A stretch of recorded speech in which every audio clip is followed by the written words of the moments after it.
Alors, est-ce que tu peux te présenter? Oui, je peux me présenter. Je m'appelle Aurélien Rillon, j'ai 32 ans. Donc, je suis dans le métier des sapeurs-pompiers depuis 2013 où je me suis engagé à la brigade des sapeurs-pompiers de Paris après mon baccalauréat. Après 6 années enrichissantes, j'ai décidé de passer le concours de sapeur-pompier professionnel non officier que j'ai obtenu en 2019.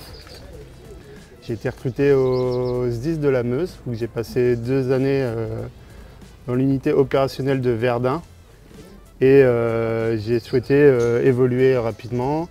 Donc j'ai fait un choix stratégique où j'ai muté dans le département de la Marne au centre de traitement de l'alerte de la Marne pour me permettre de réviser au mieux mon concours de lieutenant première classe que j'ai obtenu fin 2022 et j'ai été recruté début 2023, en janvier 2023 en tant qu'officier conseiller au service formation. Donc là actuellement tu es lieutenant et quelles sont tes missions au sein de la caserne?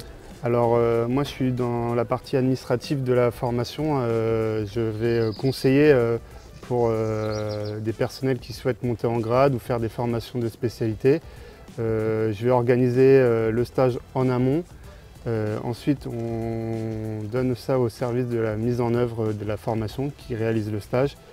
Et je gère aussi le après, le jury et tout ce qui est PV du jury après formation.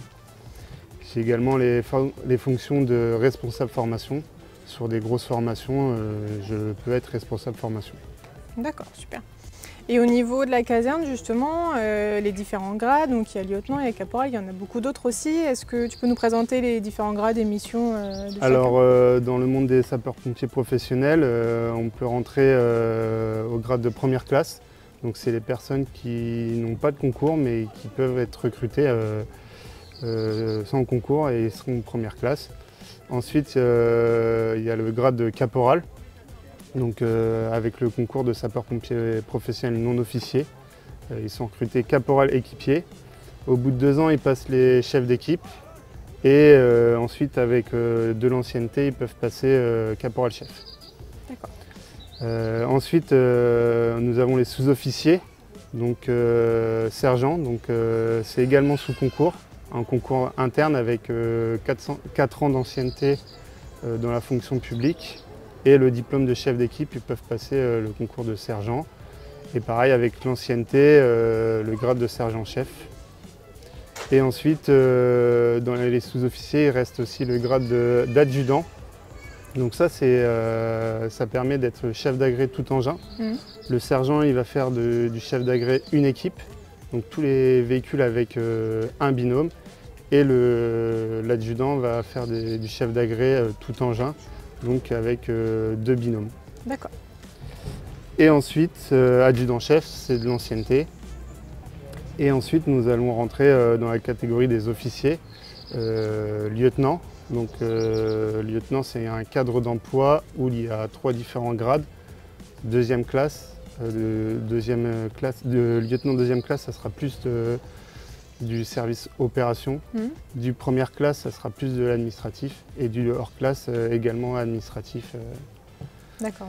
Ensuite, nous avons capitaine, commandant et lieutenant-colonel et colonel.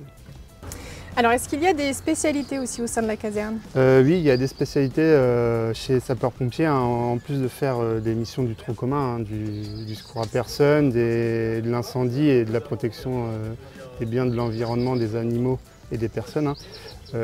On va retrouver des spécialités chez les sapeurs-pompiers, hein, comme les plongeurs, tout ce qui est sauvetage d'éléments, hein, les hussards, tout ce qui est les personnes qui sont sur des cordes, hein, sauvetage au milieu périlleux.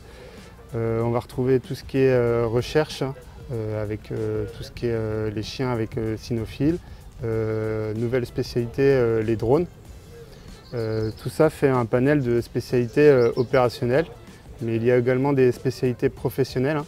Donc c'est le sapeur-pompier qui va se spécialiser dans un domaine, mais qui ne permettra pas de partir en intervention. Hein. Comme la spécialité EAP va nous permettre d'avoir cette condition physique. Il y a les formateurs, C'est une spécialité pour permettre de former le personnel dans son évolution de grade ou dans l'évolution d'une spécialité. Et également préventionniste, ça fait partie de nos missions du département, du service départemental. Donc il y a aussi la spécialité de préventionniste. D'accord. Donc pas mal de choses à faire et d'évolutions possibles. Au niveau de la formation de lieutenant, est-ce que tu peux nous en dire un petit peu plus, comment ça se passe, tout ça? Alors la formation de lieutenant première classe se fait à l'École nationale supérieure des officiers de sapeurs-pompiers à Aix-en-Provence. Donc c'est une filte d'intégration au lieutenant qui dure environ 32 semaines avec plusieurs modules. Il y a 4 modules. Le module officier de garde, le module officier d'encadrement, là c'est les modules professionnels, et il y a le module chef de groupe pour tout ce qui est opération. Et en plus, en tant que lieutenant première classe, on doit passer le diplôme de préventionniste niveau 1. Et du coup, là, dans ton parcours professionnel, quelles seraient tes ambitions d'évolution pour l'avenir? À la fin de ma formation, déjà, c'est de prendre une expérience en tant que chef de groupe, parce que ça fait 1 an que je ne suis plus dans l'opérationnel, donc ça manque un peu, on va dire. Donc c'est prendre une forte expérience en tant que chef de groupe et continuer à évoluer pour permettre d'avoir un poste en tant que chef de centre, pour permettre d'échanger avec vraiment du personnel, là, être au contact des personnels en centre de secours. D'accord, super. Et est-ce que tu aurais des conseils pour nos étudiants qui préparent le concours de lieutenant?